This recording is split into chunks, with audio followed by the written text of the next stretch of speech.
Hello, beautiful people. Today I will present additionally four more meta decks.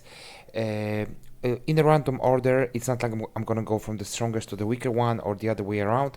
It's just gonna be like additionally four more meta decks. So altogether this season I will present you 10 meta decks which are being played by the top players, and they are being played in the tournament. So the seventh one will be Arachas Swarm. As you all know, the Arachas Swarm has 5 ticks of leader ability. Then we have a Magic Lamp as our stratagem. Then Morwood as the last in the game. Lara Doran in this deck can be played twice and boost all of our units.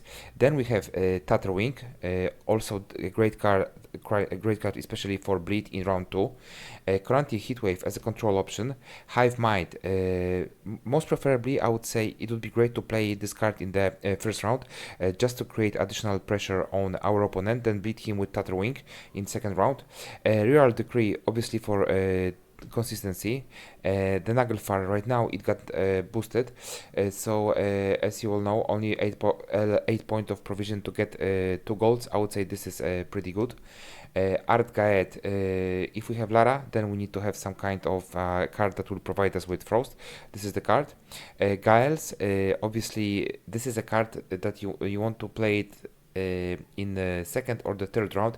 Depends obviously on only one thing: when did you play Lara.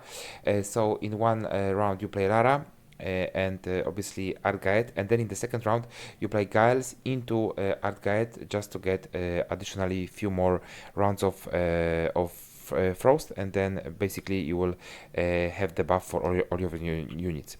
Whispers to get one of the organic cards, especially the Hive Mind, that would be our target. Syrequen, our tall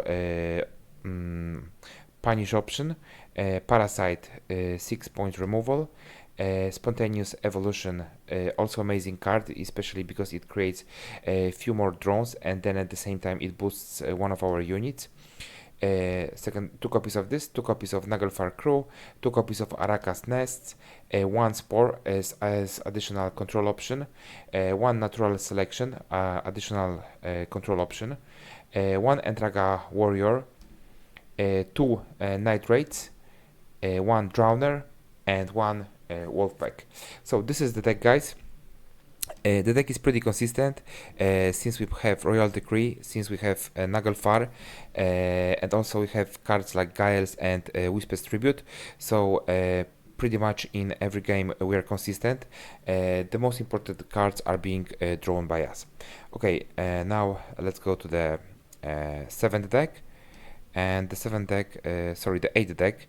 In our case, it's gonna be White Frost, surprisingly.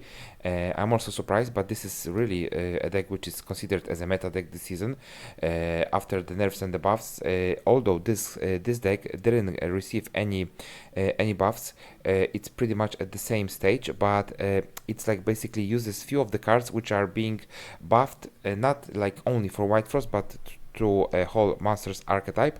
And in this cards we have Nagelfar, and we have Wild Hound Riders, which is pretty much, I would say, that's it. Obviously it wasn't buffed this season, it was buffed I think the one before, except Nagelfar, which was buffed this season. White Frost, 2 Leader Ticks, Crystal Skull, it should be played early in the game just to create the domination. And we have over here Curse Damsel, so that's the target for Crystal Skull in round 1. Then we have Tirnalea, then Oberon King as usual, Eredin as usual, Lord Riptide. This is a great card, especially because for only 9 points of provision, it gives us a removal of 10 points, which is pretty I would say amazing. Then we have our tall punish option, Imlerate Red. Then we have the Nagelfar, Art Gaet to create a few rounds of Frost, Winter Queen as our thinning, Toad Prince our control option, Giles obviously for thinning. Then we have it's great card for a bleed, or as a last take, Karantir Golden Child. Then 2 Ancient Foglets, 2 Red Riders, 2 Wild Hunt Bruisers, 2 Nagelfar Crews, 2 Wild Hunt Riders, 2 Cursed Damsel, and 2 Wild Hunt Navigator. Oh, sorry. It's a mistake. It shouldn't be Cursed Damsel. Sorry for this, guys. Obviously, just because it's a lady, I included her in this deck. My bad. This is not. Sorry, I meant this one. And Aristocrat. They are similar. The icon is similar here. That's why I made this mistake. So sorry for this one. So that's the final version, as you can see. So we have an Aristocrat, and this is the target for the Crystal Skull, obviously. And then we have 2 Wild Hunt Navigators. Also a great buff for us. Alright, then we have the 9th deck, and it's gonna be Hospitality. Surprisingly, but it's really played in the game, and whoever knows how to play this deck and how to operate with this, I would say, oh sorry, there's a mistake. One more time, let me go through this. Deck. Right now it's okay.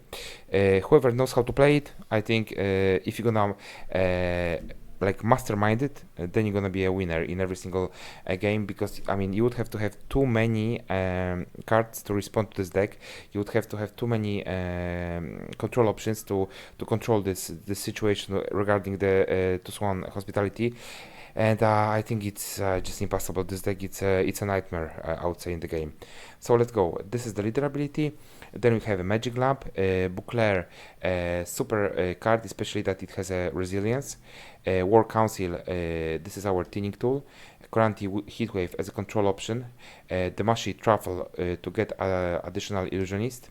Then we have Young Calvate just to for consistency of our deck and to get all the golds. Raimond Tyron Kell to create additionally 1 more illusionist. Ivan Evil Eye, this is the card that can give us huge point swing. Guillaume de Lofanel, played obviously with Milton and obviously with Palmerin, so this is an amazing trio. Then we have Sangrael, which is played into False Ciri. 2 copies of Nilfgaardian Knight, 2 Magnet Division, I think 2 diplomacies, as far as yes, 2 diplomacies, and surprisingly on tournaments they are playing only 1 tourney just. And then we have 2 battle preparations, 2 Buhurts, 1 Artfane Turtuas, and 1 Illusionist. So this is the deck. With some of the cards that are chosen here, obviously I agree. With some of them I don't. But I just wanted to present you not like my version of the deck, but the way it is originally. So that's the deck. Obviously I would make some changes here, but in original version that's the way it is. And this is also a surprise, I would say. The 10th deck. This is a Patricial Fury, which is not a surprise, but because this is just good old raids with warriors, I would say this is super surprising. So right now I think it's alright. Yes, we don't have any errors here. Okay, obviously leader ability is already known. Mask of Ouroboros for thinning. Tyr, the card that should be played in the 2nd or the 3rd round in the 2nd version. Fukushia, played into usually one of the Highland warriors.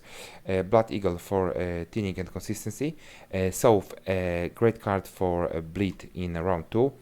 Kair Trolde, I think this is like most probably the last season when we are paying 11 points of provision for this card. I think it's gonna be pretty soon nerfed. King Bran, also one of our last says. Vabiorn for thinning. Champions Charge, this is our control option. War of Clans, 2 raids. One copy of Freya Blessing. 1 copy of Feral Bond. 2 copies of Highland Warlord. 2 copies of Gutting Slash. 2 Primal Savageries. 1 Little Hefru, obviously as a target for Soph. 2 Invaders. 1 Savage Bear, also this is a target for Soph. Uncrate, usually it's being discarded with Mask of Ouroboros. And then we have 2 copies of Brokvar Warrior. So that was deck number 10. Maybe guys, there are like, I don't know, 2, maybe maximum 3 more decks which are considered as a meta, but I don't think this is necessary to record all of them. I would say that right now you have the huge selection out of these 10 decks. basically every faction here is covered. So whatever you like to play the most, maybe you are specialized in some of the decks. So right now you have a selection, and you can select what do you prefer over here. So thank you very much for watching. Thank you for your time and support. Please like, subscribe, and comment, guys. See you in the next video. And the last announcement, guys, please go to the nearest shelter and adopt the dog. Thank you very much, guys. Bye bye.